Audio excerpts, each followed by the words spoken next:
अब नाज़रीन आते हैं इस अकीदे की हकीकत की तरफ, और हक हर लिहाज से खोल खोल कर आपके सामने रखते हैं। एक तरफ मुशरिकीन अरब और यहूद नसारा समेत खुद को मुसलमान कहलवाने वाले इस बारे में क्या कहते हैं, उनका क्या अकीदा है, उसको रखते हैं, उनके नजरियात को रखते हैं, और दूसरी तरफ अल्लाह सुब्हानहू व तआला ने उसके बरक्स क्या कहा उसको आपके सामने रखते हैं। नाज़रीन, इनके इस अकीदे के मुताबिक इनका कहना है कि जमीन रोटी की तरह चपटी है जैसे प्लेट होती है। इसके वस्त में खुश्की है, खुश्की के गिर्द समंदर और समंदर के गिर्द जमीन के किनारों पर पहाड़ों की बाढ़ है जिस पर आसमान गुंबद की तरह टिके हुए हैं। इनके अकीदे में ना सिर्फ जमीन चपटी है बल्कि जमीन के किनारे भी हैं, और इसी वजह से उस वक्त के लोग दूर दराज का सफर करने से गुरेज करते थे कि कहीं ऐसा ना हो कि हम चलते चलते जमीन के किनारों तक पहुंच जाएं और फिर नीचे जा गिरें। इस वजह से वो ना ही ज्यादा समंदरों में आगे जाते थे और ना ही वो दूर दराज सफर करने के बारे में सोचते थे।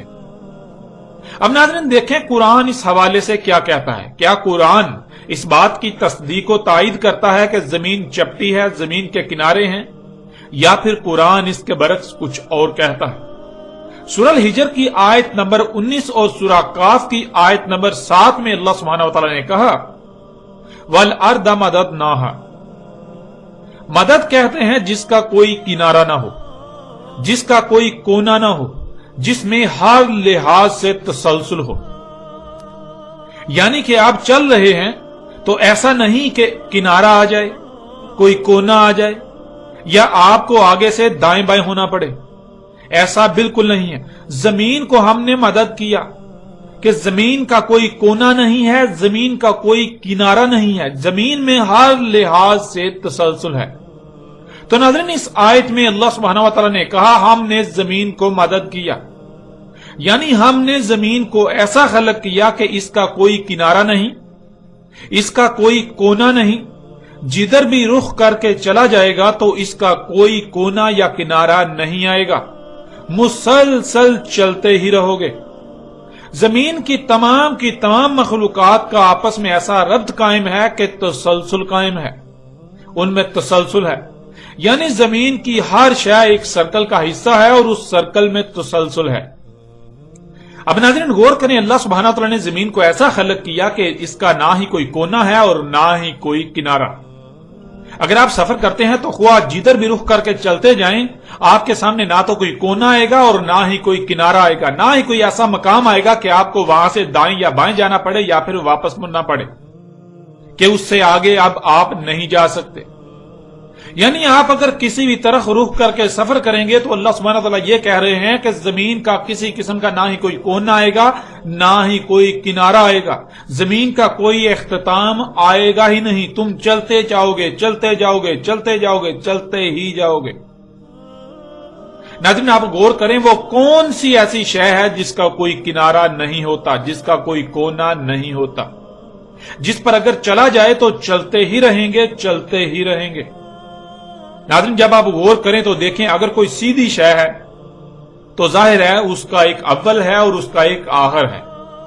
यानी ये एक स्टार्ट होगा, यानी एक कोना होगा जहां से आप सफर शुरू करेंगे और चलते चलते आप आगे दूसरी तरफ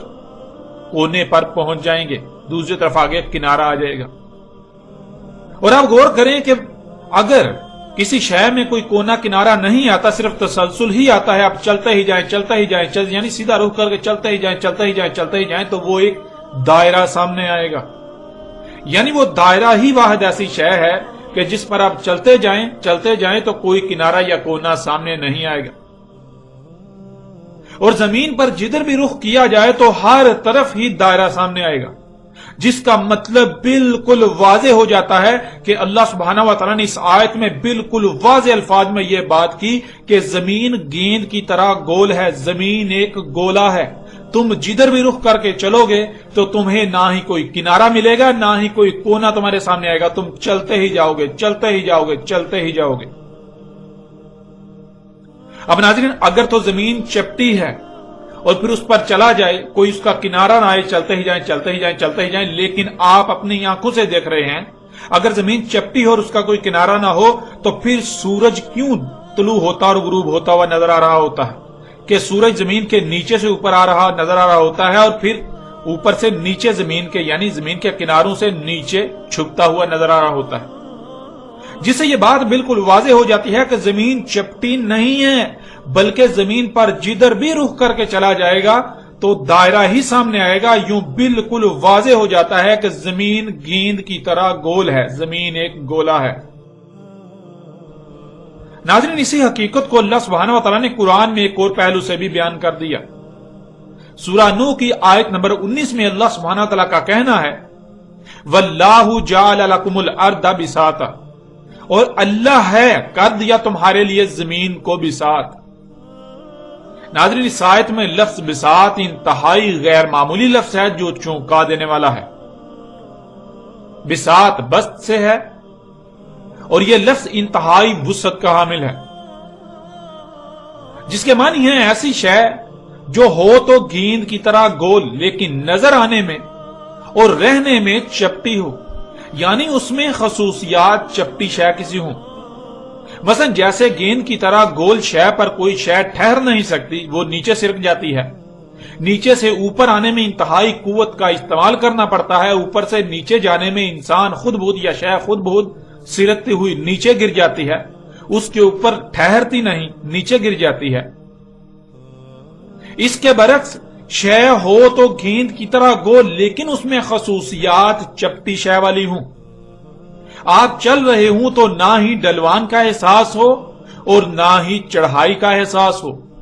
بالکل ایسے ہی چل رہے ہوں جیسے سپاٹ شے پر چلا جاتا ہے یا سپاٹ شے پر رہا جاتا ہے۔ آپ بالکل ایسے ہی رہ رہے ہوں کہ جیسے گویا کہ آپ کسی گول شے پر نہیں بلکہ سپاٹ شے پر رہ رہے ہیں۔ پھر ناظرین، بساط کے معنی ہے کسی کو اپنی طرف کھینچے رکھنا، تاکہ جیسے گیند نما گول شے پر اشیاء نیچے ہی نیچے سے رکھتی ہیں تو ایسے اپنی طرف کھینچے رکھنا کہ اشیاء نیچے نہ سرکیں بلکہ اس کی طرف کھینچی رہیں، جیسے وہ کسی گول شے پر نہیں بلکہ سپاٹ شے پر پڑی ہیں، گول کی بجائے سپاٹ شے پر اشیاء پڑی ہوئی ہیں۔ تو ناظرین، بساط کہتے ہیں کہ شے ہو تو گیند کی طرح گول ایک گولا لیکن وہ نظر آنے میں اور خصوصیات میں وہ ایسی ہو جیسے کہ کوئی سپاٹ شے ہوتی ہے، ہو تو وہ گیند کی طرح گول لیکن وہ ایسی نظر آئے کہ جیسے وہ گیند کی طرح نہیں بلکہ سپاٹ ہے، اس کے گیند نما ہونے کا ذرا برابر بھی احساس تک نہ ہو۔ اس آیت میں اللہ سبحانہ تعالیٰ نے دو ٹوک الفاظ میں انسانوں کو مخاطب کرتے ہوئے کہا کہ زمین گیند کی طرح گول ہونے کے باوجود تمہارے لیے ایسی بنا دی کہ تمہیں رائی برابر بھی اس بات کا احساس نہ ہو کہ زمین گیند کی طرح گول ہے، بلکہ تمہیں ہر لحاظ سے ایسی ہی نظر آتی ہے اور احساس ہوتا ہے کہ وہ چپٹی ہے۔ تمہیں یہ احساس ہی نہیں ہوتا کہ تم کسی گیند نما گول شے پر رہ رہے ہو، تم کسی گولے پر رہ رہے ہو، جس سے تمہیں یہ خوف ہو کہ آگے جانے سے کہیں تم سرک کر زمین سے نیچے گر جاؤ گے، بلکہ تمہیں ایسا لگتا ہے کہ تم بالکل سپاٹ شے پر رہ رہے ہو، یوں تمہیں نہ نیچے گرنے کا کوئی خوف ہے نہ ہی ادھر ادھر سرکنے کا کوئی خوف۔ زمین ہے تو گیند کی طرح گول لیکن اس کو تمہارے لیے ایسا بنایا کہ جیسے وہ گول نہیں بلکہ سپاٹ ہے، ایسے بنایا کہ جیسے تم گول گیند نما زمین پر نہیں بلکہ سپاٹ زمین پر رہ رہے ہو۔ ناظرین، یہ آیت بھی دہلا کر رکھ دینے والی آیت ہے۔ اس آیت میں اللہ سبحانہ وتعالی نے ایک عظیم راز سے پردہ اٹھایا، اس وقت پردہ اٹھایا جب کوئی تصور بھی نہیں کر سکتا تھا۔ یوں ناظرین، اللہ سبحانہ وتعالی نے قرآن میں نہ صرف ان کی اس بات کا رد کیا کہ زمین چپٹی ہے، ان کے اس عقیدے کا رد کیا کہ زمین چپٹی ہے، بلکہ اس بات کا بھی رد کر دیا کہ زمین کے کنارے ہیں،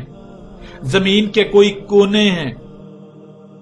اور بالکل دو ٹوک الفاظ میں بیان کرتے ہوئے ان رازوں سے پردہ اٹھا دیا۔ اور آپ یہ حقیقت آج اپنی آنکھوں سے دیکھ سکتے ہیں، لیکن آپ اس بات پر غور کریں کہ آج تک مذہبی طبقے نے قرآن کی ان آیات کو چھپائے رکھا۔ کیا یہ سوال پیدا نہیں ہوتا کہ انہوں نے حق کو چھپا کر اپنے باطل نظریات کو قرآن پر ترجیح کیوں دی؟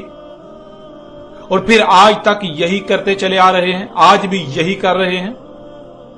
नाज़रीन, ये गैर मामूली हकायक जो पूरी दुनिया के इंसानों को चौंका देने वाले हैं कि 14 सदियां कबल अरब के सहरा में नमूदार होने वाला कुरान,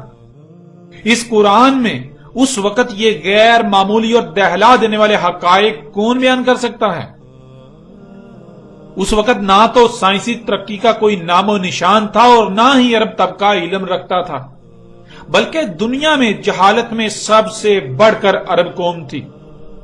पूरी दुनिया में एक अकीदा बहुत सख्ती से आम था, उसके खिलाफ सोचना ही बहुत बड़ा चैलेंज था। तो ऐसा कैसे हो गया? ये दहला कर रख देने वाले हकायक उस वक्त इस कुरान में कहां से आ गए? आखिर किसने बयान किए? जो बयान करने वाला है वो कौन हो सकता है? उस वक्त कुरान में ये गैर मामूली हकायक कहां से आ सकते हैं? नाज़रीन, बजाय ये कि कुरान के इन हकायक को सामने लाकर दुनिया में कुरान की गैर मामूली अहमियत और हैसियत को मनवाया जाता और पूरी दुनिया के इंसान दुनिया व आखिरत में फलाह का सौदा करते, फिरका दर फिरका तकसीम होने से बच जाते, एक दूसरे की गर्दनें काटने से बच जाते, बल्कि उल्टा इन मुल्लाओं ने, इस मजहबी तबके ने ना सिर्फ इन गैर मामूली हकायक को छुपाकर अल्लाह के साथ दुश्मनी की, इंसानियत को गुमराह किया, बल्कि कुरान को बाकी मज़ाहब की तरह मजहब के नाम पर एक मखसूस तबके की किताब बनाकर रख दिया।